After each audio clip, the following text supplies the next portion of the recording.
Welcome to my class.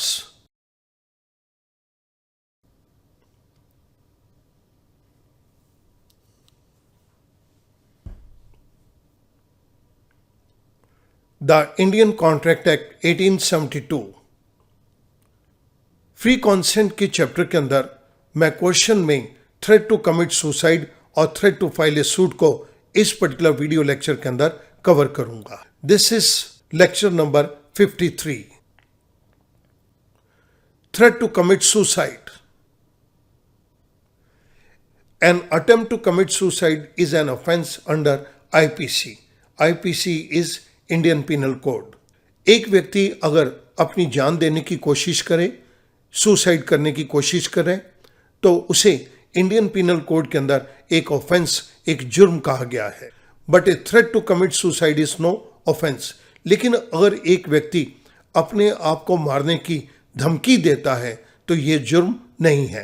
And therefore consent obtained by giving a threat to commit suicide cannot strictly be termed as caused by coercion.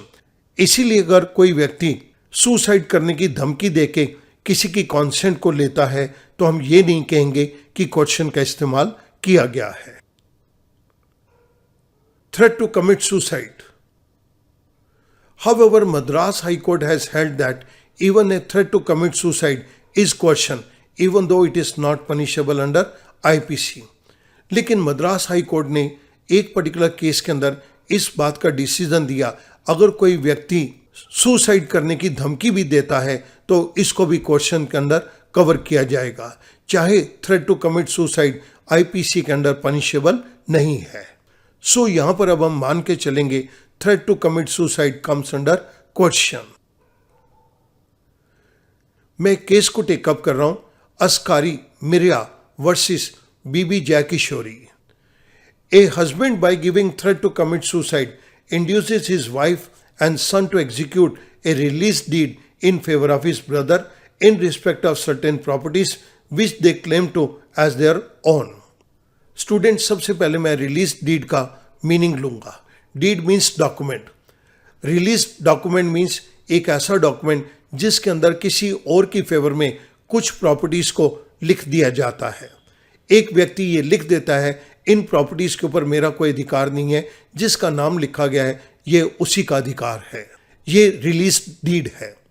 यहां पर इस case के अंदर एक husband ने suicide commit करने के थ्रेट देके अपनी वाइफ और अपने बेटे से रिलीज डीड को अपने ब्रदर की फेवर में साइन करवा दिया. लेकिन इन प्रॉपर्टीज के ऊपर वाइफ और बेटे ने अपना अधिकार क्लेम किया है. The wife and son executed a release deed in consequence of his threat. Husband के थ्रेट देने के ऊपर वाइफ और सन ने दोनों ने रिलीज डीड के ऊपर साइन कर दिए. It was held that the consent of wife and son has been taken by coercion.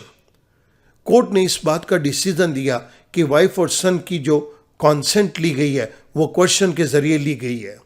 And the release deed was voidable at the option of wife and son. और जो release deed wife और सन ने sign की है वो voidable है.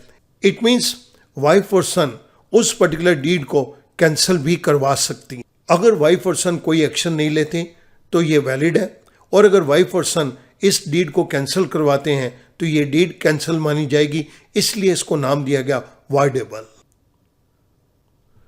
Threat to file a suit.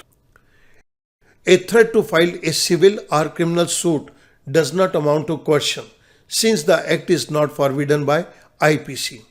अगर एक व्यक्ति इस बात का थ्रेट, धमकी देता है कि वो दूसरे के ऊपर सिविल या क्रिमिनल केस को फाइल करेगा तो ये कोर्शन नहीं माना जाएगा, क्योंकि केस फाइल करने को इंडियन पिनल कोड ने मना नहीं किया.